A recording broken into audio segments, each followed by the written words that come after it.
everybody. This is Max Ball, and I'm joined today with Joanna. And Joanna, what are we going to talk about today? Today, we're going to talk about you get what you measure. And I'm really Hmm. excited about this episode, Max. KPIs are a hot topic in any contact center. And what KPIs are right to measure from an agent performance perspective, from an overall operational performance perspective, and then at a company level, what are those important KPIs coming out of the contact center? And there's a lot of questions a lot of times on what's right. We've got Hmm. a ton to look at. Yeah, and you know what? I've got a great example of somebody measuring exactly the wrong thing. So you want me to tell that story real quick? Yes, I'd love to hear that story. Okay, why don't I spend some time on it? This was a telco and a massive telco. I don't remember the number of agents, but I remember they had over 10,000 IVR ports, so several thousand agents. And their measurement was percent of calls answered. And they were the classic, I want 80% of my calls answered within 20 seconds. And as best I can tell, no one has ever figured out where that metric came from other than 80/20 is kind of an elegant number. But Right, right. It does amaze it's me. yeah, it's so powerful, and yet it's almost like a numeric pun. But the so that was what this company did, and they had their queues, and they had a very elegant structure for their routing. Where when a queue got to where it was getting close to breaking the 80/20 rule, they'd expand skills and availability, and they'd have more agents. So they just kept broadening the pool and broadening the pool and broadening the pool so that they were amazing at staying within their 80/20. And they were smart managers in that group that got paid a lot of money, and they went to management and said this is what matters, and they made their bonuses by meeting that, and everybody was happy, and it was great. They were best run contact center in the universe because they were meeting what they were measuring. Then they started getting a lot more serious, and this is something I know we're going to talk about over and over, knowing your passion about. They got a lot more serious about customer sat and measuring customer sat. And then some people got involved and started looking at customer sat scores against the actual customer experience on the call. And they started looking at, okay, what things actually impact it. And there were several that they had, but I'm just going to talk about the two that are relevant to the story. The first one was the 80/20, the how much time I'm spending on hold. And at 20 seconds, no surprise, there was no customer sat issue whatsoever. But there was also no customer sat impact at 30 seconds, and almost none at a minute. And somewhere over a minute and a half, that's when you could start to see some appreciable customer dissatisfaction starting to happen.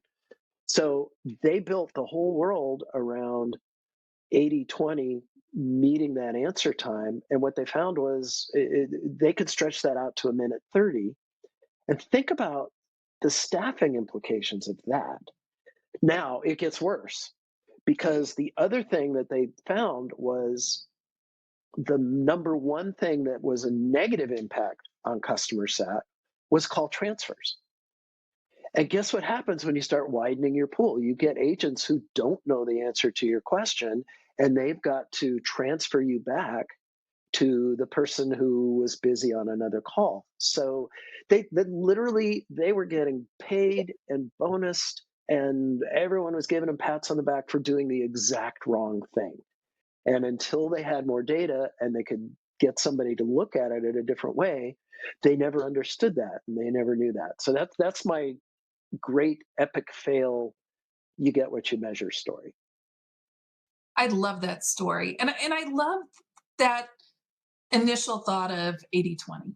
And I think a lot of contact centers have that key KPI, whether it is abandon rate. Let's make sure we hit a 4% Right. abandon rate, Right. or that 80/20 and thinking about 20 seconds to answer a call, thinking of my old telecom days of a single ring cycle is 6 seconds, you're looking at 3 rings.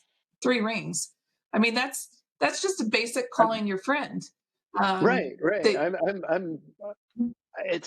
It could be at least twice that long before I'm going, okay, what's going on? Even beginning to think about it. Right. So we set these artificial targets and nobody asks why. It feels like the why is it the way it is? Where did we come up with this? And so you bring up some great points there and utilizing your CSAT surveys for this to get that information is brilliant. I think that there's a lot there of understanding what the voice of the customer is and understanding what their perspective is, and don't not making assumptions on what they want, but rather Right. asking what they want. And you're absolutely right. I could spend hours talking on voice of customer and surveying. It is one of my passions. But some of the things that I've even seen in the past and used in the past is correlating CSAT scores directly to the agents. So post Mm. contact surveys, surveying the customers, correlating those scores directly back to the agent that serviced them. Do you see patterns there? Do you have some coaching opportunities there? When you take a look at who your top And performers are from a CSAT perspective. and I'm assuming you said that as a question, and I'm assuming the answer is yes, you will. Um, Right, right. yeah. Absolutely. Absolutely. And when you think of incorporating that into your quality uh, scores and your quality program, Mm-hmm. there's definitely a different paradigm there when you start thinking, okay, it's not about the script, unless, of course, you've got compliance issues that you need to follow. It's more about delighting that customer. And how do we know if that customer is delighted unless we ask them? Right. Um, so average handle time used to be the target that everybody focused on in the contact center in terms of we need to handle these calls in so many minutes. And I love a story from Zappos. It was take however long it takes to delight that customer. And I visited Zappos back in the mid 2000s, and one of the stories that they just relished in telling was the 10-hour phone call. And I don't think it was 10 hours at the time, but 10 hours is now that record of an individual sat on the phone and helped a customer through their issues for 10 plus hours. And it wasn't all about the product. It was about the connection and the emotional Right. connection you Right. made with that customer. Because at the end of the day, you want that customer coming back. It's so much easier keeping a customer than acquiring a new one. And so, as we think about your strategy and your vision for your customer service center, your contact center, it's critical to think about that when you're thinking about your KPIs. I've heard you tell a lot of stories, and sometimes what I've heard is you can use SAT not just to make your agents better, as you were just talking about, but to bring value about across the company. Can you talk about that a little bit? Yeah, yeah. One of my favorite surveys that we deployed was a customer effort score survey. Mm. And we asked 3 questions at the end of the call. Did we take care of your issue? How easy was it to do business with us? And what recommendations would you have to make it easier to do business with us? And it was open ended. And we would look at every single survey and take that information and feed it to the various different divisions. That those were gold nuggets to see what customers said were their pain points and what increased their effort. And then we would focus on eliminating those friction points and making their experience better. So every opportunity you have to listen to your customers, embrace it, take it, and leverage that information to make their experience better with your company.